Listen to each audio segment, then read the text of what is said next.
Hi friends, வீட்டில் இருந்து போர் அடிச்சிச்சுன்னு சொல்லிட்டு அப்படியே இன்றைக்கி கிளம்பிட்டேன். கிளைமேட்டு கொஞ்சம் நல்லா மந்தமாக வெயில் அடிக்குன்னு சொன்னாங்க, ஆனால் வெயில் இல்லை, பரவாயில்ல. இப்போ நான் போயிட்டுருக்கிறது கடம்பூர்.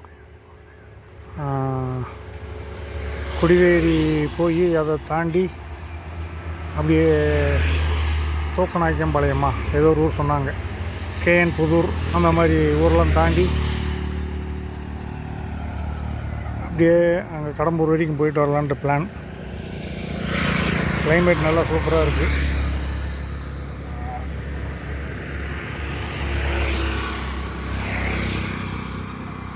மேலே எங்கேயோ ஃப்ளைட்டு ஹெலிகாப்டர் போகுது, கண்ணுக்கு தெரியலையே. சரி, ஓகே, நான் போக போக அப்படியே வீடியோ எடுக்கிறேன். ஹெல்மெட் மவுண்ட்டு எடுத்துகிட்டு வரல, நான் பழைய ஹெல்மெட் எடுத்து போட்டு வந்துட்டேன் ரிலாக்ஸாக. இப்போ நான் போட்டுக்கிறதும் ரிலாக்ஸாக போகிற மாதிரி தான் ட்ரெஸ்ஸு போட்டிருக்கேன். ரைடிங் கியர், ஃபுல் கியர்லாம் போடல. அதனால் 50, 60, 70 இந்த ரேஞ்சிலேயே போகலாம் அப்படின்னு பிளான் பண்ணிட்டு போயிட்டுருக்கேன்.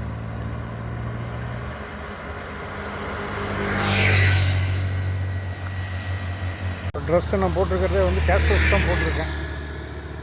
ஒன்றும் ஃபுல் கியர்ஸோடு போல் பாருங்கள். முக்கா பேண்ட்டு, ஒரு டிஷர்ட்டு, ஒரு கேஸ்டல் ஷூ. ஒரு 40-50 கிலோமீட்டர் தூரம் தான், அதனால் அப்படியே போயிட்டு வந்துடலாம் அப்படின்ட்டு. அப்படியே போக போக வீடியோ எடுக்கிறேன், ஓகேவா?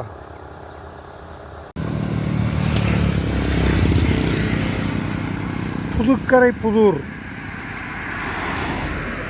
இது வந்து கோபி பக்கத்தில் இருக்குது. கொஞ்சம் கிராமங்கள், கொஞ்சம் இன்டீரியராக வந்தோம்னா இப்படியெல்லாம் சில இடங்கள் இருக்குது. இதெல்லாம் பைக்கில் நான் டைம் பாஸிங்காக வரும்போது அப்படியே சுற்றி பார்த்த இடம். எப்படி ஒரு விவசாயம் செழிப்பாக, தண்ணீர் எல்லாமே சூப்பராக இருக்குங்க.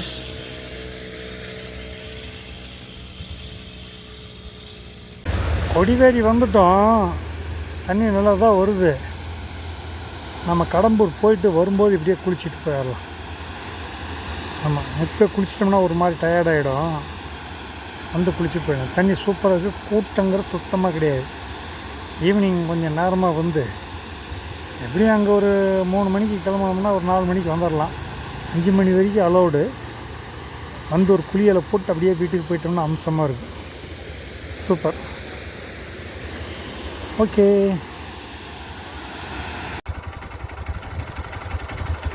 கடம்பூர் 14, கரளையம் 28, குன்றி 31, கேர்மாளம் 55.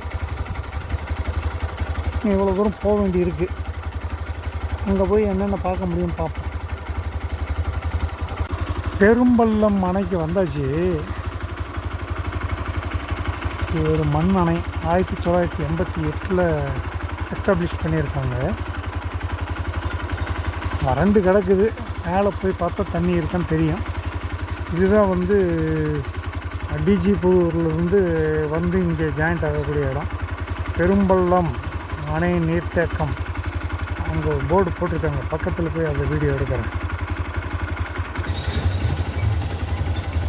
இந்த அணையினுடைய டீட்டெயில்ஸ் பூரா இதில் இருக்குது. அப்படியே பார்த்து பாஸ் பண்ணி படிச்சுக்கோங்க. அது தனித்தனியாக படிக்கிறதுக்கு பொறுமை இல்லை. தமிழக முதல்வர் ஜெயலலிதா அவர்கள் அவங்க தான் ஓப்பன் பண்ணியிருக்காங்க போடுறது. ஓகே, இதன் மூலம் பாசனம் பெற்றால் சரி, சந்தோஷம். இது நம்ம இப்படியே இந்த வழியாக போய் எங்கள் மேலே ஏறதுக்கு ஏதாவது வழி இருக்கான்னு பார்ப்போம்.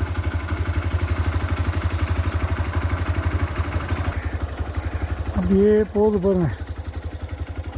கிட்டத்தட்ட ஒரு 2.5 கிலோமீட்டர் இருக்குதுன்னு சொல்கிறாங்க. அப்படியே கடைசி வரைக்கும் போய் பார்ப்போம் என்ன இருக்குன்னு. இந்த ரோட்டு மேலேருந்து ஒரு படிக்கட்டு போகுது. அங்கே மேலே ஏறி போனால் அங்கே அணையனுடைய தண்ணீர்லாம் பார்க்கலான்னு நினைக்கிறேன். ஓகே, நாம் இந்த வழியாக அந்த கடைசி வரைக்கும் போயிட்டு வரும்போது வந்து மேலே போய் பார்த்துட்டு வந்துடுவோம். இதோட ரோடு க்ளோஸ். இதுக்கு மேலே போக வழி இல்லை. அதனால் பேசாமல் திரும்பி போய் அந்த படிக்கட்டு ஏறி நம்ம மேலே என்னன்னு பார்ப்போம். பெரும்பள்ளம் அணையின் மேல் பக்கம் போகிறதுக்கு ஒரு நிழல் பார்த்து இடம் நிறுத்தியாச்சு. பைக் எங்கே நிற்கிது. கொஞ்சம் தூரம் அப்படி நடந்தோம்னா அந்த படிக்கட்டு மேலே ஏறிடலாம். வெயில் வந்து பட்டை மண்டை காயுது. மண்டை காயாமல் இருக்க தானே ஹெல்மெட் போட்டிருக்கோம். அதனால் ஹெல்மெட் கழட்டுற ஐடியா இல்லை. கொடை வந்து கொண்டு வந்துருந்தோம்னா நம்ம வந்து ஹெல்மெட்டு கழட்டிட்டு கேப் போட்டுக்கலாம். சரி, இருந்தாலும் ஹெல்மெட்டே இருக்கட்டும் அப்படின்ட்டு ஒரு முடிவு பண்ணி அப்படியே வண்டி விட்டு இறங்கி போயிட்டுருக்கேன். அந்த படிக்கட்டை நோக்கி போய் படி ஏறி பார்த்தோம்னா அங்கே தண்ணி எவ்வளோ இருக்குது அப்படிங்கிறத நம்ம கண்டுபிடித்து விடலாம். ஏதோ இது மாதிரி ஒரு சின்ன அமைப்பாவது வச்சுருக்காங்களே மேலே ஏறி போய் பார்க்குறதுக்கு அப்படின்ட்டு ஒரு சந்தோஷம். ஓகே, இப்படி நிதானமாக போவோம். நான் சோலோ ட்ரிப் வந்ததுனால என்னுடைய சௌகரியத்துக்கு நான் போயிட்டு வந்துக்கிட்டுருக்கேன். ஓகே, படி ஏறினா கொஞ்சம் இழப்பு வாங்கத்தான் செய்யும். ஓகே, அதையும் ஏறி விடுவோம்.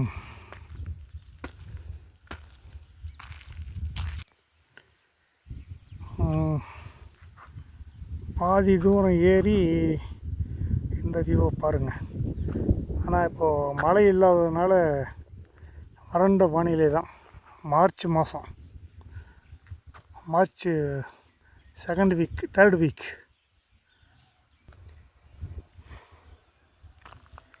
இப்போ பாருங்கள் அப்படியே அணையின் அழகை.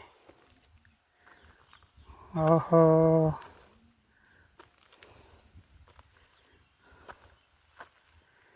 இது தண்ணீர் குறைவா நிறைவா என்று தெரியவில்லை.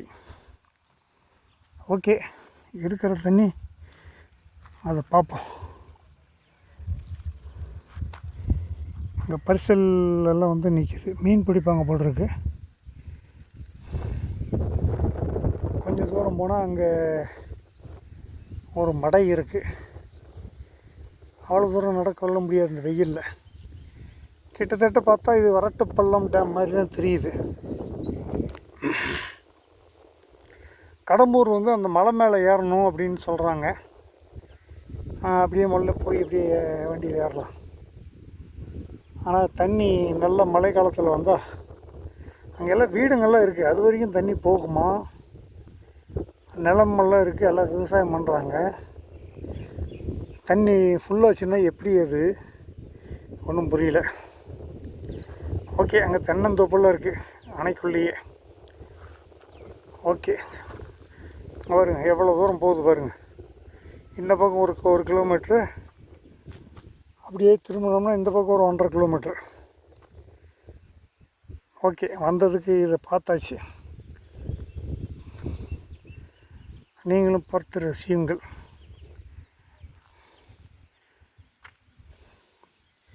உங்களுடைய பொண்ணான காமெண்ட்டுக்காக நான் வெயிட் பண்ணுறேன். அதோ நிற்குது பாருங்கள் நம்ம பைக்.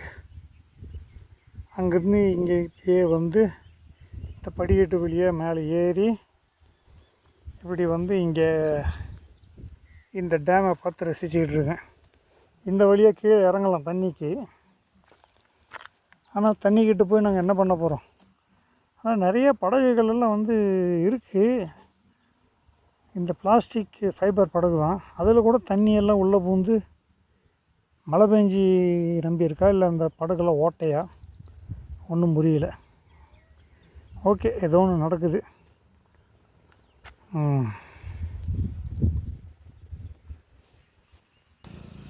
சரி, அப்படியே இறங்கி பைக் எடுத்துகிட்டு கடம்பூரை நோக்கி போகலாம். இறங்கும்போது வீடியோவை பார்த்துக்கிட்டு இருந்தால் தடுக்கி விட்டு விழுந்துருவேன். அதனால் வீடியோ ஆஃப் பண்ணிக்கிறேன். கொஞ்சம் தூரம் வீடியோ எடுத்துக்கிறேன். நம்ம இறங்குறது தெரியணுமில்ல. நான் இதை பார்க்கல, மொபைலில் பார்க்கல, வீடியோ மட்டும் எடுத்துகிட்டு அப்படியே இறங்குறேன். அதனால் கீழே விழுகிறதுக்கு வாய்ப்பு இல்லை.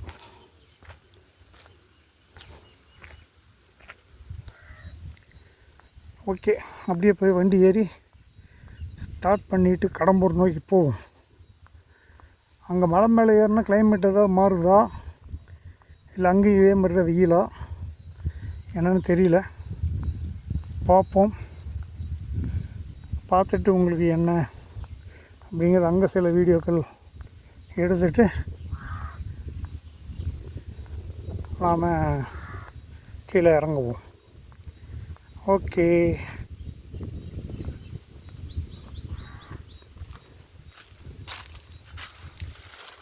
சாவி எங்கே வச்சேன்? அது இருக்குது. அதெல்லாம் ஜிப் போட்ட பாக்கெட்டில் போட்டு கரெக்டாக வச்சுருக்கேன்.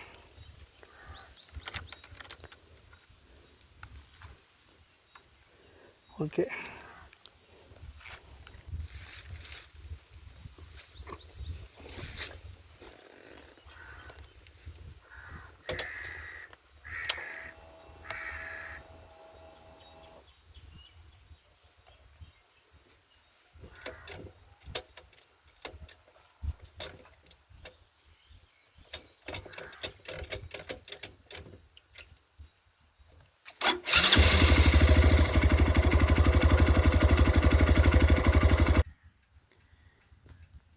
இந்த பக்கம் சுற்றி வந்து அப்படியே டேமுக்குள்ளேயே இறங்கிட்டோம். அந்த பக்கம் அந்த கிராமங்களுக்கெல்லாம் போகிறதுக்கெல்லாம் இதுக்குள்ளேயே இறங்கி போகலாம் போல் இருக்குது. தண்ணி நிற்கிது பாருங்கள். இப்படி நம்ம டேமில் ஊட்டி இறக்கி வண்டியை நிறுத்தி அந்த அந்த மடை வந்து அங்கே இருக்குது பாருங்கள்.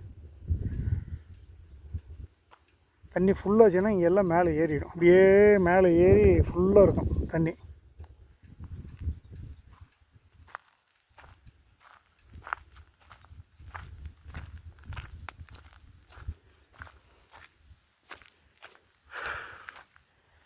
தண்ணி அப்படியே இருக்குது பாருங்கள். ஷூ போட்டுக்கிறனால தண்ணியில் கால் வைக்கலை, ஷூ மட்டும் வச்சுக்கிறேன். ஓகேப்பா. இதுக்கு மேலே நினச்சோம்னா ஷூ நனைஞ்சிடும். அப்புறம் காலெல்லாம் வந்து ஒரு மாதிரி நசம் ஆகிடும். பாருங்கள், ஒரு பறவை போகுது பாருங்கள். நான் வந்து நிற்கும் போது நிறையா பறவை இருந்தது, பறந்துருச்சு எல்லாம். அங்கே போய் உட்காந்துருக்கு பாருங்கள் எல்லா பறவையும். அருமையான இடம்.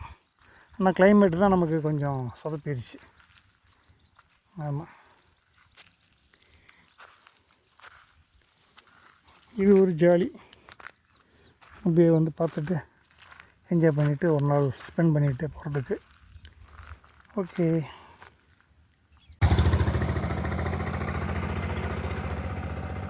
அங்கே ஒரு டேம் இருக்குல்ல, அதை காட்டுறோம் பாருங்கள்.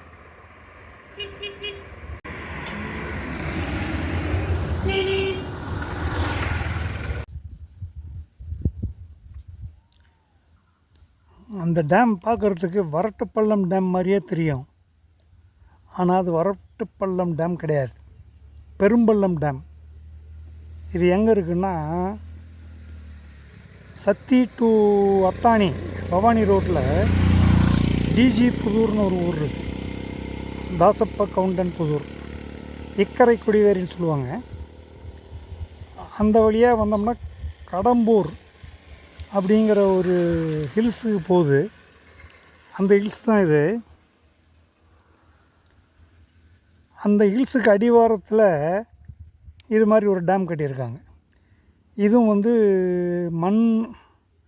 மண்ணினால் செய்த அணை தான், நீர்த்தேக்கம். ஆனால் இந்த பக்கமெல்லாம் நிறையா கிராமங்கள் இருக்குது அந்த டேமுக்கு பின்னாலேயே.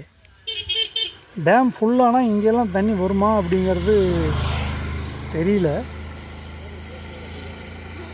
நான் இப்போ கொஞ்ச நேரத்துக்கு முன்னே அந்த கடைசி அந்த எண்டுக்கு போயிட்டு தான் வந்தேன். அது வீடியோவில் காட்டியிருப்பேன் பாருங்கள். வந்துட்டு இப்போ கடம்பூர் மலை ஏறிட்டுருக்கேன். நான் அங்கே போயிட்டு அடுத்தடுத்து வீடியோ அப்படியே கண்டினியூ பண்ணுறேன். கேர்மோலம் ஒரு 43 கிலோமீட்டர் இருக்குது. நாம் அங்கே போக போகிறதில்ல. இந்த ஒரு 4 கிலோமீட்டரில் கடம்பூர் இருக்குது, போயிட்டு அதோட ரிட்டர்ன். கேர்மாலம் வந்து அப்படியே கர்நாடகா போகுதுன்னு தெரியல, அங்கே போய் விசாரிப்பேன்.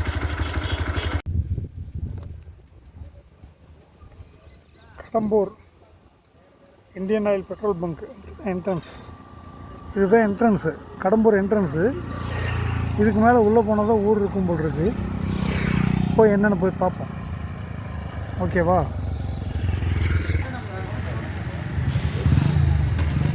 கடம்பூர் பஸ் நிலையம் ஏற்கனவே வீடியோவில் பார்த்த இடம் தான் எனக்கு. அதுக்கு நான் நேர்லையும் பார்த்துட்டேன். கொஞ்சம் தூரம் போயிட்டு ரிட்டர்ன் ஆகிடுவோம்.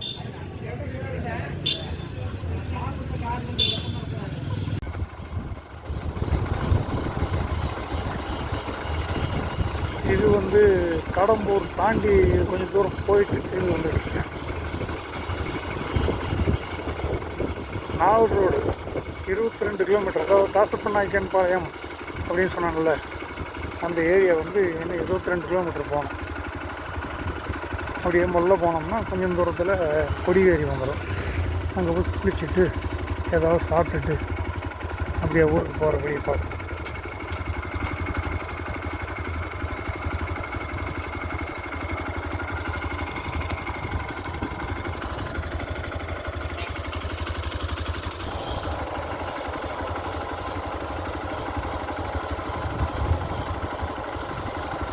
கிளைமேட்டு வெயில் அடிக்குது, அதே சமயத்தில் வண்டி மூவிங்கில் இருக்கும்போது ஒன்றும் பெருசாக குறைக்கல. கொஞ்சம் சிலஸ்டன் லைட்டாக காற்று அடிக்குது, ரொம்ப மோசம் இல்லை.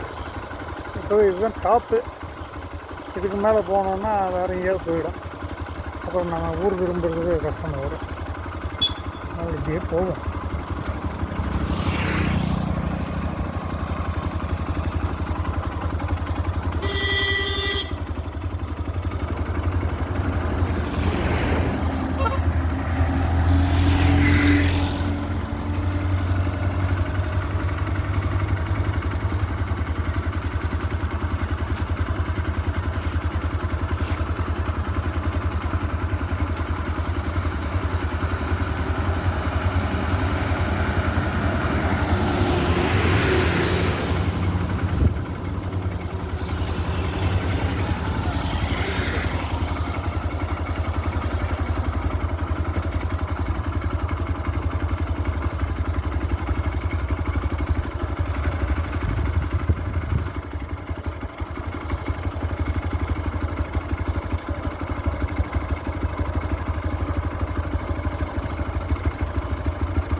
இன்னும் ஒரு கிலோமீட்டரில் கடம்பூர் வந்துடும். அப்புறம் கடம்பூர் தாண்டி அப்படியே இறங்கிட்டு இருப்போம்.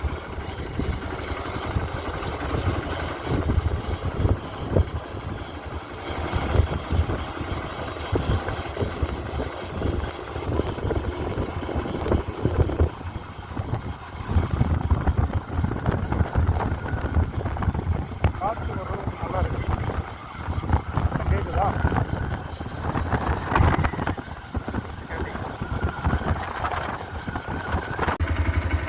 கடம்பூர் முடிச்சுட்டு கீழே இறங்கிட்டு இருக்கோம்.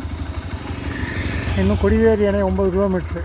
அப்படியே நிதானமாக போனோம்னா போய் ஒரு குளியலை போட்டு ஒரு சாப்பாடு சாப்பிட்டுட்டு அப்படியே கொஞ்ச நேரம் ரெஸ்ட் எடுத்துகிட்டு அப்படியே வீட்டுக்கு கிளம்பலாம். ஓகே.